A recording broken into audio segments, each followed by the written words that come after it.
দাঁড়িপাল্লার এই জোয়ার দেখে কিছু কিছু লোক ভয়ে ভীতু হয়ে আবল তাবল বকা শুরু করেছেন। আমরা বলবো, এখন যদি আবল তাবল বকা শুরু করেন তাহলে নির্বাচনের সময় তো আপনাকে ওই পাবনা মেন্টালে নিয়ে যেতে হবে। সিদ্ধান্ত নেই যে কোনো মূল্যে আমরা ওই ভোট ডাকাতদেরকে প্রতিহত করে বিজয় ছিনিয়ে আনবো ইনশাআল্লাহ। আল্লাহ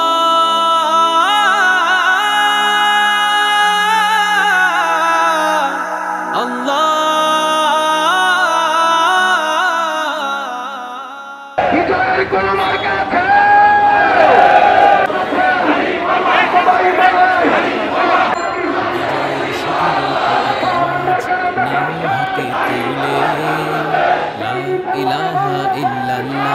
বলো দলে দলে বিজয়ের শুভ্র পতাকা নাও হাতে তুলে, লা ইলাহা ইল্লাল্লাহ বলো দলে দলে। চলো চলো ঐক্য করো, আল্লাহর রজ্জুকে আঁকড়ে ধরো।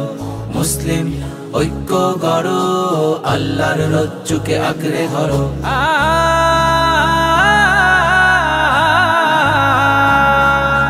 পবিত্র কোরআনের সত্য বাণী কণ্ঠে তোলো বারবার, সংগ্রামী চেতনার লড়াকু আমরা সময় ঘুরে দাও। আসসালামু আলাইকুম ওয়া রাহমাতুল্লাহ।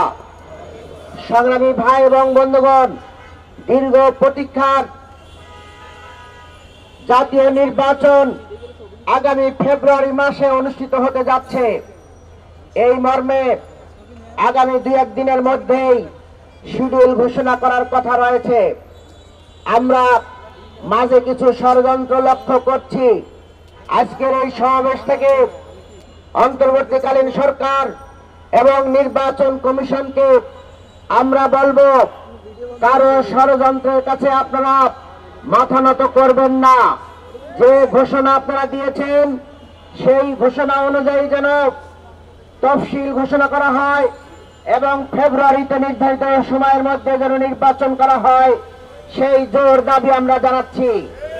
সংগ্রামী ভাইয়েরা, এর যদি ব্যতিক্রম হয়, কোন দলের ষড়যন্ত্রের কাছে যদি আপনারা মাথা নত করেন এবং নির্বাচন নিয়ে যে কোনো ষড়যন্ত্র বাংলাদেশ জামাত ইসলামী এবং এই দেশের 18 কোটি জনতা মিলে আপনাদের সকল ষড়যন্ত্রকে ভণ্ডুল করে দেওয়া হবে ইনশাআল্লাহ।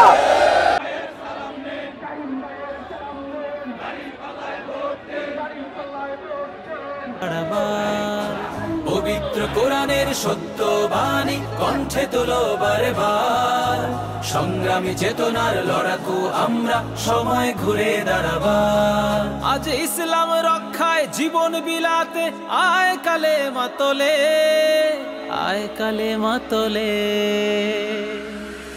লা ইলাহা ইল্লাল্লাহ বলো দলে দলে, বিজয়ের শুভ্র পতাকা নাও। সারা বাংলাদেশে এখন একটি জোয়ার আসছে। নতুন বাংলাদেশ কারা গঠন করতে পারে, কারা দুর্নীতিমুক্ত বাংলাদেশ গঠন করতে পারে, কারা উন্নয়ন অগ্রগতির বাংলাদেশ গঠন করতে পারে, তারা আজকে মনে করে দাঁড়িপাল্লা প্রতীককে যদি ভোট দিয়ে জয়যুক্ত করা হয় তাহলে সারা বাংলাদেশে দুর্নীতি মুক্ত হবে ইনশাআল্লাহ। আমরা ঢাকা আসন এখানকার জনসাধারণকে বলতে চাই, ভোটারদের বলতে চাই, আমরা আমাদের এই অঞ্চল থেকে সকল প্রকার দুর্নীতির মূল উৎপাদন করবো ইনশাআল্লাহ। আমরা এই অঞ্চল ব্যবসায়িক প্রধান অঞ্চল, এখান থেকে চাঁদাবাজি মুক্ত করা হবে ইনশাআল্লাহ। সংগ্রামী ভাই এবং বন্ধুগণ, দাঁড়িপাল্লার এই জোয়ার দেখে কিছু কিছু লোক ভয়ে ভীতু হয়ে আবল তাবল বকা শুরু করেছেন। আমরা বলবো, এখন যদি আবল তাবল বকা শুরু করেন তাহলে নির্বাচনের সময় তো আপনাকে ওই পাবনা মেন্টালে নিয়ে যেতে হবে। কি বলেন আপনারা?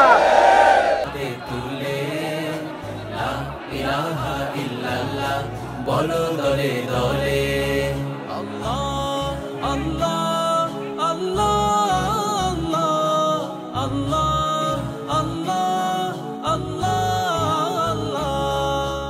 মুসলিম কখনো এক আল্লাহ ছাড়া অন্য কিছু ডরে না, জীবন যাবে যাক ঈমানকে ত্যাগ করে এক পাও নড়ে না। মুসলিম কখনো এক আল্লাহ ছাড়া অন্য কিছু ডরে না, জীবন যাবে যাক ঈমান। আমরা নাকি ধর্মের ব্যবসা করি, আমরা ধর্মের পালন করি, আমরা সারা বছর ধর্মের কথাই বলি, নামাজ বন্দেগী সহ আমরা সকল ধর্মীয় অনুশাসন মেনে চলি এবং সেই কথাটাই আমরা বলি। আজকে নতুন করে কিছু মুসল্লি গজাইছে, তারা ওই সিরাত মাহফিলে যা টুপি পরে যায়, মসজিদে যায়, অনেক আবল তাবল বকা শুরু করছে। এই ধরনের বকা বন্ধ যদি না করেন তাহলে আগামী নির্বাচনে জনগণ আপনাদেরকে লাল কার্ড দেখাবে ইনশাআল্লাহ। সংগ্রামী ভাই এবং বন্ধুগণ, আমরা ঢাকা ৮ আসন থেকে চাঁদাবাজ মুক্ত করবো ইনশাআল্লাহ। আমরা ঢাকা ৮ আসন থেকে দুর্নীতি মুক্ত করবো ইনশাআল্লাহ। আমরা এখানে ব্যবসায়িক পরিবেশ নিশ্চিত করবো ইনশাআল্লাহ। আসুন আমরা সবাই মিলে দাঁড়িপাল্লা প্রতীকের প্রচার প্রসারণা চালাই এবং সিদ্ধান্ত নেই যে কোনো মূল্যে আমরা ওই ভোট ডাকাতদেরকে প্রতিহত করে বিজয়ের ছিনিয়ে আনবো ইনশাআল্লাহ। আসুন আমরা সবাই মিলে ন্যায় ইনসাফের প্রতীক, আমরা গণতন্ত্রের প্রতীক দাঁড়িপাল্লাকে সমুন্নত করি, দেশে ইনসাফের রাজনীতি কায়েম করে, উন্নয়ন অগ্রগতি রাজনীতি কায়েম করে, সেই আহ্বান জানিয়ে সবাইকে ধন্যবাদ মোবারকবাদ জানিয়ে আমার বক্তব্য এখানে শেষ করছি। আল্লাহ হাফেজ।